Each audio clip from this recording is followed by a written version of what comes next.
Hello and welcome to the What Women Want Today podcast. You might be asking yourself right about now, well, what do women want? I mean, we're pretty complex creatures, right? Well, I think we want it all, and I'm here to explore it with you. My name is Terry Kellums. I'm your host. Go grab your favorite beverage. I've already got my glass of wine, and let's get started. Hello and welcome back to another episode of the What Women Want Today podcast. This is your host, Terry Kellums. I'm so happy to be here with you today. I have with me today Margaret Vandergriff. She has a business called Your Place Finder. I'm going to go ahead and ask you, Margaret, to go ahead and tell us a little bit about you, and welcome to the show. I'm so happy to have you with me today. Thank you, Terry. I am thrilled to be here. So yes, I'm Margaret Vandergriff. I was born in New York City, but very quickly moved to San Francisco with my family. I went to music school briefly in New York. And then I decided after coming back to San Francisco and going to actual music school instead of just studying it in a university, I was like, oh no, that's not going to work. And so I got into nonprofit work pretty quickly after that. I just fell into it. I was working at the Marine Mammal Center outside of San Francisco, which is a really cool spot. They have seals that they rescue, rehabilitate, and release. And I learned the ropes of fundraising there. And then a few years after that, moved with my boyfriend to Austin, Texas. And I just got to be in my bonnet. My boyfriend and I broke up shortly after we moved there. And I decided I wanted to try grant writing. I was like, I want to work with nonprofits. I don't want to work for them because they just don't pay enough. Right. And I can't make a living. So I was like, I want to work with them as a consultant. I want to do grant writing. And I had a fundraising background, but I just decided to do it. And it took 3 years, and the old fashioned way, no internet. Yeah. And I was successful, and I built a successful business. I had a daughter. She is 27 now. Oh my goodness. I was married once, and then we divorced when my daughter was about 3. So I was a single mom for 3 years.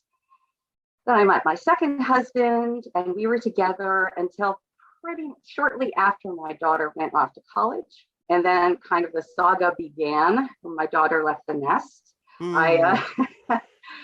Yes, I decided, well, I actually didn't decide the first time. My now ex-husband decided I want to take a job in the middle of nowhere in West Texas. And we were living in Austin, which is metropolitan. Right. I'm used to living in cities.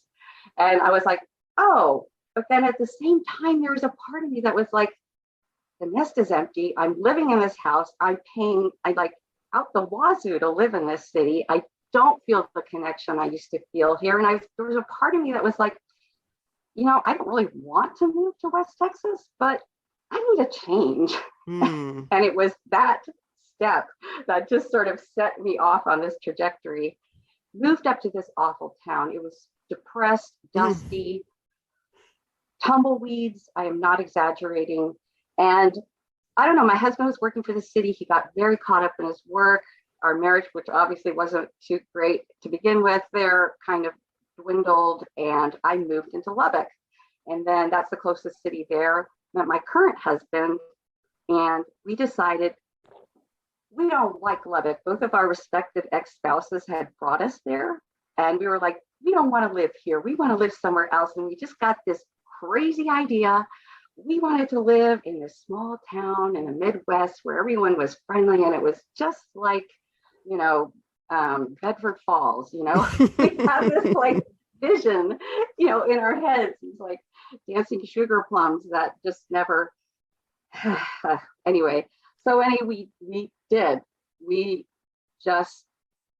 it's a long story, and we'll get to parts of it, but we ended up living in this very depressed town in the middle of nowhere, once again, in Iowa this time, which is even farther away from any kind of civilization than we were before. So now, we got kind of into this position where we're moved, spent a bunch of money, and then we were like, oh, what have we done? And it was at that point that I went, wait a minute, I'm sure I'm not the only person this happens to. And I started looking into it, and I was like, and also, what did I do? I really messed it up big time. Like, what happened? So there was a lot of like, going deep and like trying to figure out like what went wrong, what went so off the rails. And Margaret, do you think anybody would have been able to tell you though? Do you think you had it like so, you were like so determined to move there, you and your husband, that do you think if anybody from that little town said, oh, you don't want to move here, do you think you would have done it anyway? I think if I had pulled my head out of the sand, I would have probably seen what I did not see or didn't want to see at the time. I wanted to believe. I wanted to. And it was just the stark reality of actually being in the town. And it's, there are nice small towns. There's friendly small towns. I know there are charming, friendly, all that. This just happens to not be one of them. It's very unfriendly. It's very insular. They do not like people from the outside coming in. We've never felt welcome here. Oh, that's too bad. Yeah. So it was really an eye-opener. It was really an eye-opener. And it was also an eye-opener in the fact that we are not cut out for small town living. This is not for us. We need to fix that. So it all kind of roundabout, we now are after COVID and then a house fire that gutted our bathroom. Oh gosh. We were going to move 2 years ago. And then, various things happened where now it's like, here we are gearing up like you to move to our dream location that I found, over 2 years ago and went and scouted it out and fell in love with it. And it's just been horrible being stuck in this place and thinking about this wonderful place, Eugene, Oregon, where we're going to move. And so that's kind of where we are now. We're stuck in the town, getting ready to move. And my, vision, is I want every woman in this time of life and beyond to be able to live in a place that they really love. I mean, it's so important. It's just, if you're somewhere that you feel isolated, you feel like there's nothing to do, there's nowhere to go. It's just like, it's like the worst thing possible at this time of life. We want to be like, doing stuff, breaking out and doing stuff and exploring and experimenting and all this stuff. And I just think, if I can help women find a place where they feel like they belong, where they can really blossom, that's what my mission is. And I think you just hit the nail on the head right there, because I'll dig in a little bit here. I've shared some of this with my podcast audience. My husband, he wanted to take a different job opportunity about 3 years ago. And there were two places that basically we could have gone. And we went down to the first place, and I recognized right away that was not going to be somewhere I wanted to live. Like I mean, people will laugh, but it's a vibe. Like we drove in. Totally is. Yeah, it is. We drove into this town and I was like, oh God, I can't live here. And, I don't know if I could really honestly put my foot or finger on it, other than just to say it didn't have any energy to it. It didn't seem like there was any vibrance. And we were moving from Phoenix, Arizona.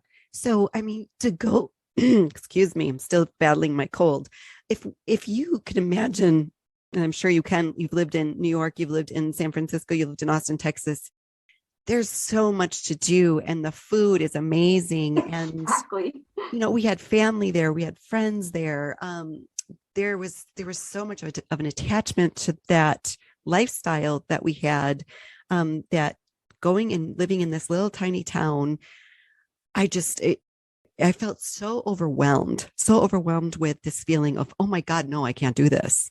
And then I think it sort of blinded me to the next location we came to visit, which is where we live now. There is absolutely nothing wrong with this little town that we live in. It's just outside of Mesquite, Nevada.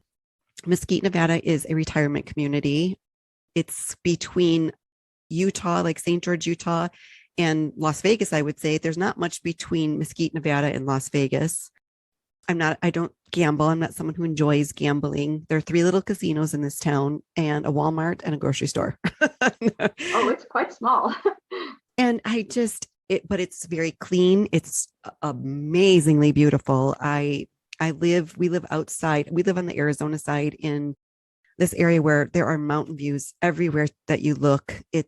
I love nature. I love the people here are super friendly. We have some of the best neighbors anybody could ask for, but it's a retirement community. And I miss shopping. I miss restaurants. I miss the comedy clubs. I miss my friends. I miss book club. I miss happy hours. And there is no amount of pretty mountains that's going to make up for any of that. And I think, like when you were saying that you just kind of had your heart set on living in that little town in Iowa, and you've got that map behind you on the wall there, I can see. Mm-hmm. It's so funny. I think we can get distracted maybe by some things, or to not want something else so badly that we're willing to, only look at what's right in front of us and not really see the big picture. Does that make sense? Mm-hmm. Yeah. So what was the size of the town? I think you call it Lubbock, Texas. Yeah, it's about 250,000 people. Okay. When we were there. It's probably not much bigger, but it's probably a little bigger by now. So that's the town you lived in before you moved to the little town in Iowa. That's right. Okay. And you said you had this idyllic Midwestern, like vision in your head. I grew up in the Midwest, so I can picture why people would think that. But you know what? You're right. And I think that happens more than people realize. Is some of the little towns, they don't really take to new people coming in, It's like you grew up there. I grew up in a town of 4,000. I mean, that's quite small. Yeah. Everybody knows everybody, and, new people come in. And, I remember when, as a kid, being very accepting, but I think by the time you're an adult, sometimes you've formed so much of your friendships and your life becomes so routine sometimes that, you don't really think about being friendly maybe to somebody new. I don't know. I'm trying to give them the benefit of the doubt. Yeah. I've kind of gotten past that. Now I just think they're just kind of mean spirited. Oh, shoot. So you said that you had worked with grants and that you had seen and kind of studied what made bigger towns. Can you go into that a little bit? I saw that on your website, I think, or maybe it was on Instagram, where you were talking about how you started to question, why do some towns thrive and why do some towns just kind of like peter out?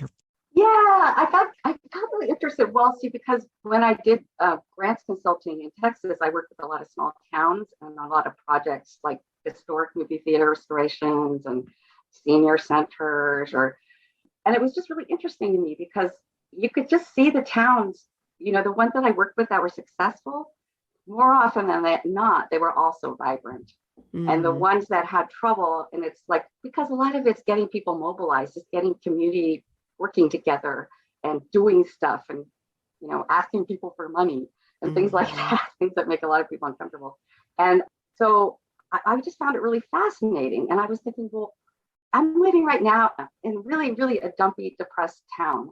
And just 30 miles down the road, there's this other town. Now it's, equivalent, basically in the same size, but there's just so much more going on. It's not like I want to live there, but there's so much more going on. And I was just like, okay, so I've just always been fascinated by this. It's like, what are the characteristics that make a town thrive as opposed to not? And so I came up with these identified 7 things that I felt like, well, like a town, you kind of have to look at its trends historically in population.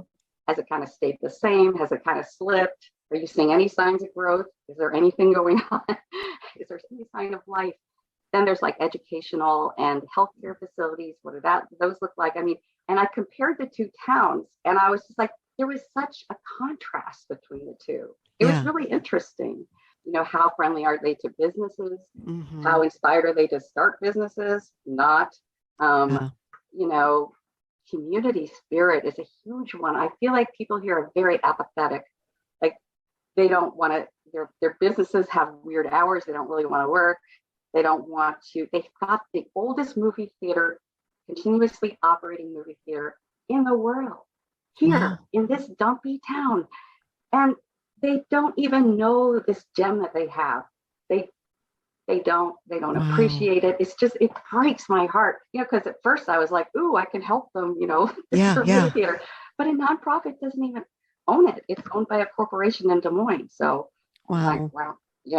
So it's just really interesting to me. And so also in my work with grants, I mean, interestingly enough, because grant writing, you're pairing up nonprofits with funding sources, the money people with the people who need money. Yeah. And you kind of have to look for, okay, this person wants to give money. What do they want to give to? So you kind of have to find like where are the correlations? Like, how does this funder fit with this organization? Are they kind of into the same stuff? And I was thinking about it. And of course, obviously, when I was looking and thinking about this, moving to this small town, I didn't think about this at all. But, in hindsight, I've had plenty of time to think. And I realized what I was doing as a grants consultant, a lot of the things I was doing, the systems I developed, I mean, I can apply this to helping people to match them with their perfect place. And so, because it's all about prospecting, you have to go out and you go, okay, who's most closely matched? And you actually rank them. And so I kind of thought it was like, well, you look at priorities, goals, interests, all these things that people have. What do you want for your life? What are you looking for? What do you need a place to have in order to feed what you need? Yeah, I totally get it. Yeah. I totally get it because I was sharing with you before we started recording that my husband and I are currently, when we've been, I mean, this has been up over the last couple of years, been looking for lakefront property and actually like considered many different states. And for whatever reason, they seem to fall off our list of prospective places we'd want to live. But, what's been really interesting for the two of us is we are at such different ends of the spectrum on what we want in a place to live. I don't always think that he knows exactly what he's looking for because he says the same thing about almost every place, but he thinks he wants to be like out in the middle of nowhere, lots of acreage. And I keep telling him, like, we're getting older. We need to be somewhere where there's going to be good medical care close by. And you know what happens if you pass before I do? Or do you want your little old lady wife like living out in the middle of nowhere with nobody around her? I'm like, what if I fall and there's nobody around? So I don't know if I think that way just because I'm a woman or because I've had different experiences in life. Realistic though. I kind of think of it like this. So if this is our seasonal home, it's going to be a little bit more difficult for us to probably make connections with the community.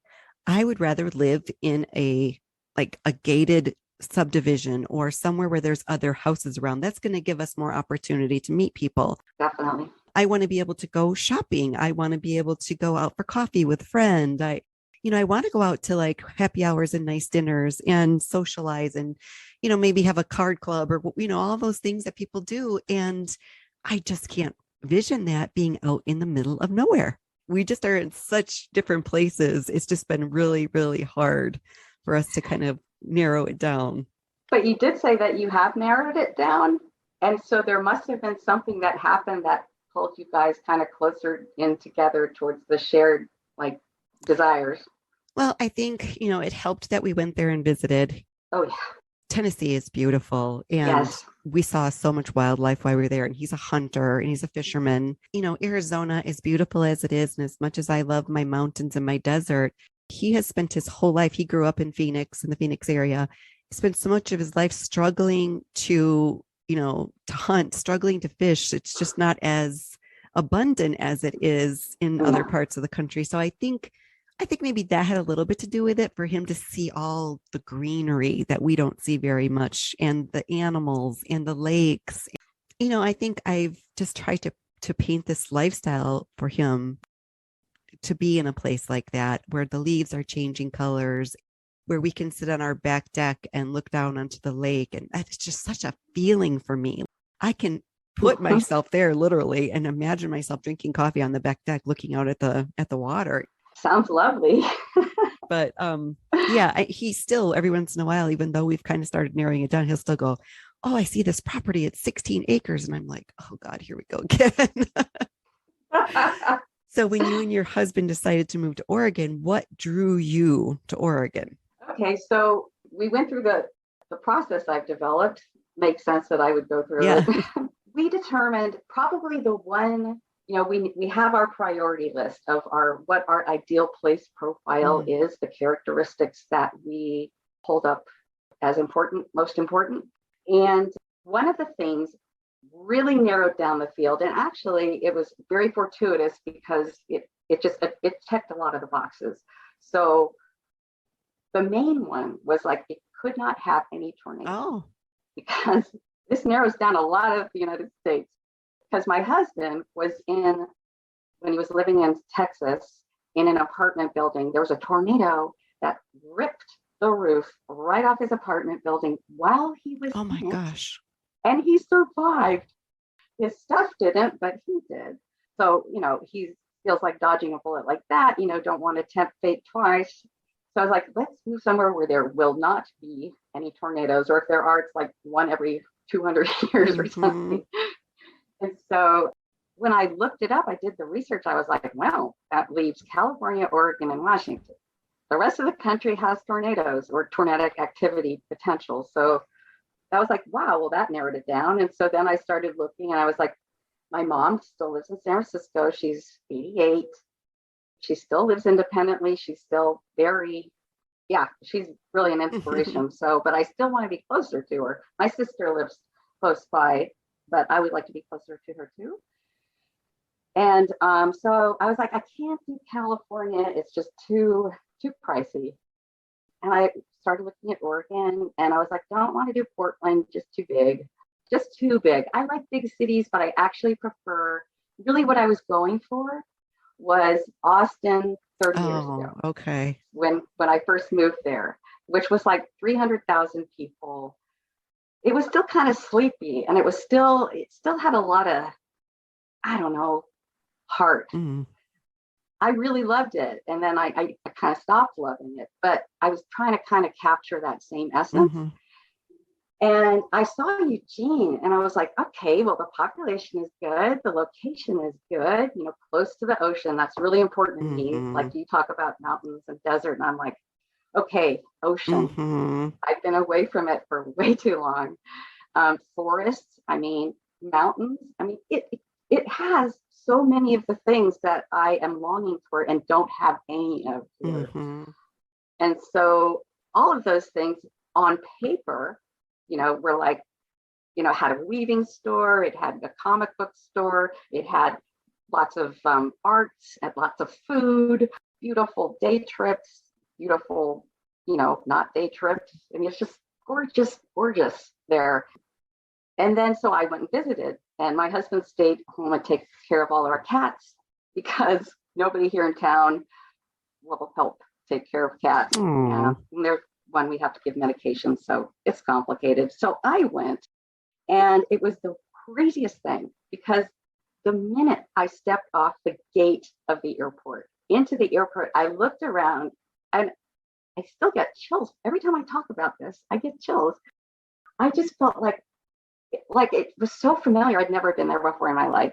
And it just was like, I know this place, I know this place. And as I thought, and then, I spent like 10 days there, and it's just, the longer I spent there, I just fell deeper in love with it. And I got to meet, I went to go to a party at the Airbnb where I stayed. People across the street had a party. Say, hey, why don't you come and join us? I went to the party. Oh my gosh. Yeah, it was just really fun. I felt very welcome, and I felt very, just at home. I felt like I found home, which. That's awesome. So years ago, when I made the move from the Midwest to Arizona, I kind of just took out a map and I said, I don't want to live anywhere where there's snow. Crossed it off my list. Right. And I looked at the amount of sunshine days per year, because in the Midwest, it was, so after my youngest daughter was born, I was 30 when she was born.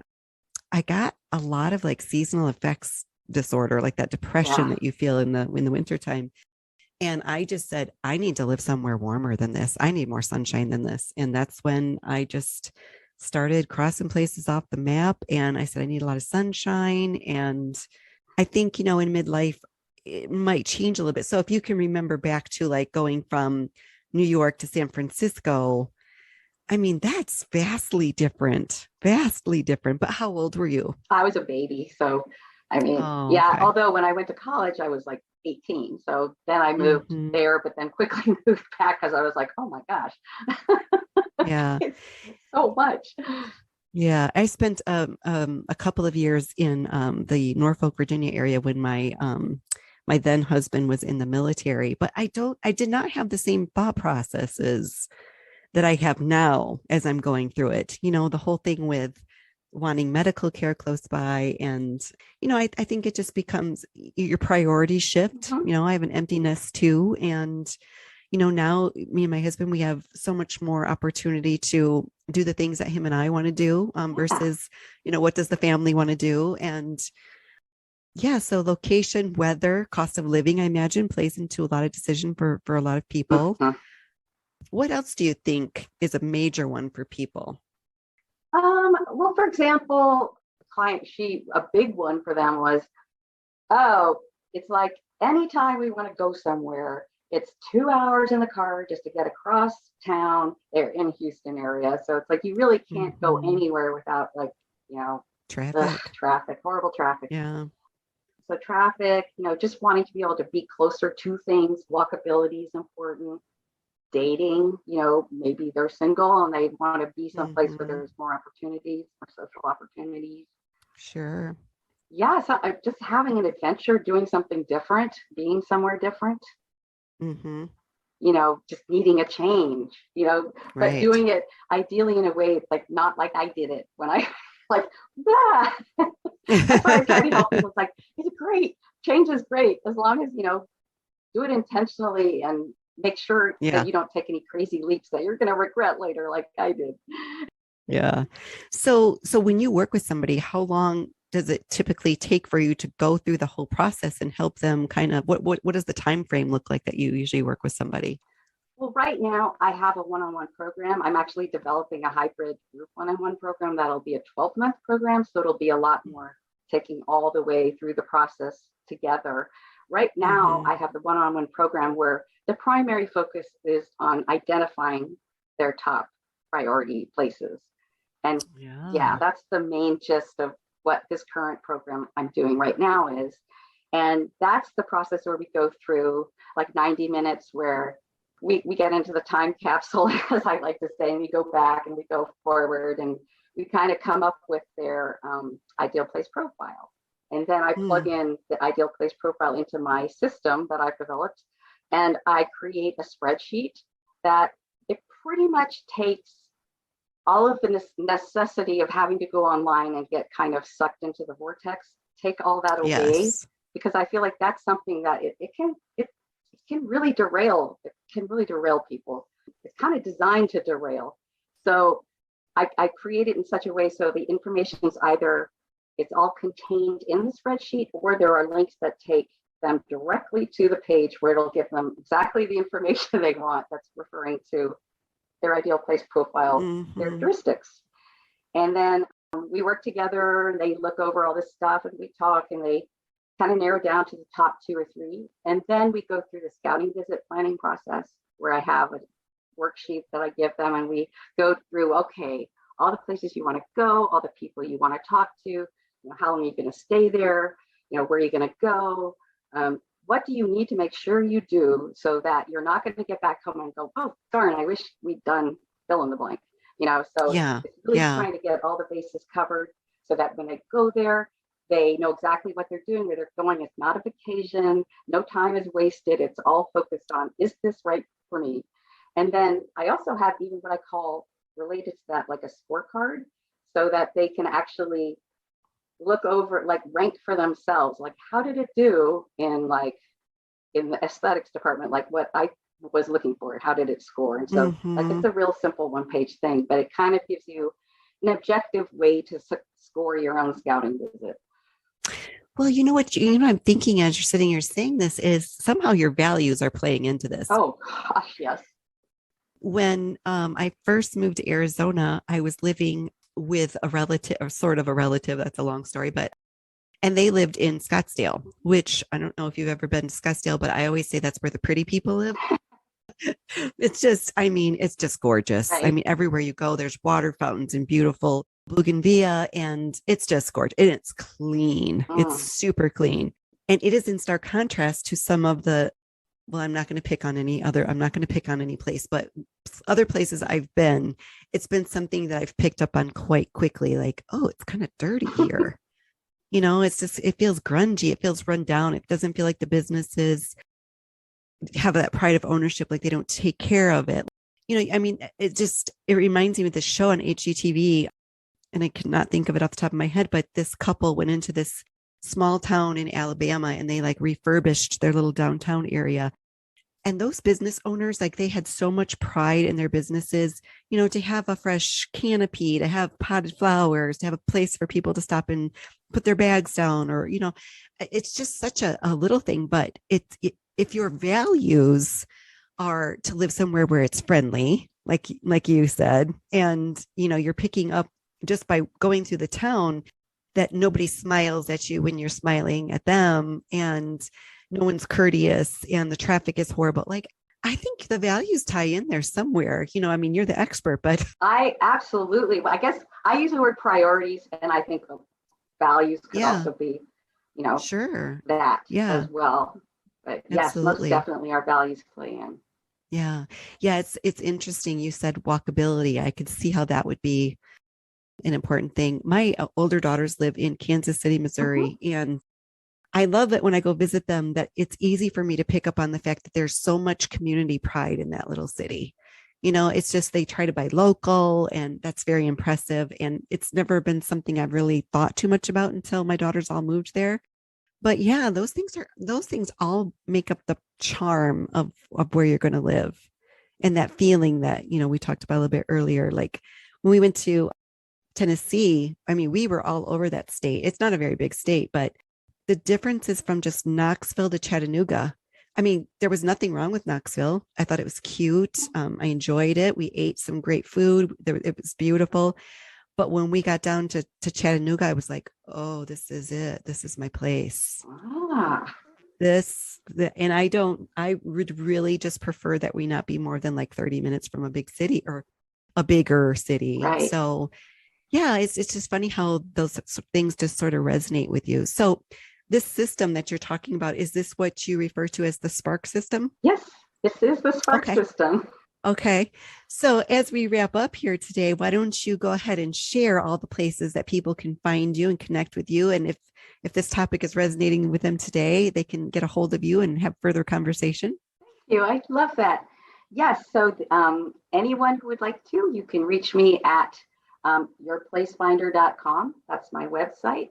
And pretty much any social media, Instagram is where I hang out primarily. You will find me at Your Place Finder on Instagram, as well as on Facebook, and Pinterest, as a matter of fact. So I'm all there. Yeah. And nice.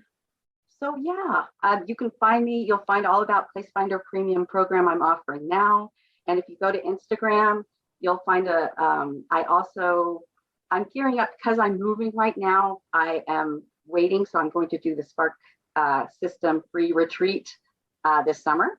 And so nice. Anyone who'd like to learn more about that, I would love to get on a chat call and talk and tell them all about it. And You also in your link tree on Instagram, you have a link to your blog, which I find very enjoyable to read. So thank you. Yes. I encourage my listeners to go check you out on Instagram, hit that link tree, link in your bio, and check out your blog. It's a fun read. And I will make sure to put all those things in the show notes so that people can access it pretty easily just by scrolling down. But Margaret, my last question for you today, and like I told you, this time went so fast. I've enjoyed talking with you. But I would like to know what you think women want today. I think women want to be free to live life on their own terms, our own terms. Oh, I love that. I love that. What a great way to end the show today. Margaret, thank you so much. Good luck with your move. And I will look forward to your move, Terry. Thank you. Yeah, I've got like just a couple of days left in this little spot. I am currently sitting in my RV interviewing you. So I've got like 3 days left to live this life and then off to the next adventure. So that's exciting. Good luck to you. Yeah. Thank you so much for spending time with me today. I really appreciate you coming on with me today. Thank you for inviting me. Thank you so much for joining me. I hope you enjoyed today's conversation as much as I did. If you'd like to continue the conversation, come on over and join our private Facebook group, What Women Want Today. I'd love to hang out with you some more there. Any resources mentioned in today's episode will be in the show notes. You can find me on Facebook and Instagram at What Women Want Today Podcast, or visit my website at whatwomenwanttoday.com. Please remember to subscribe, download, and share. Leave me a review. It helps other amazing women find the show and become a member of our community. One last thing for you today. You are not alone. You are worthy of love and a fulfilled life. Now it's time to go after it.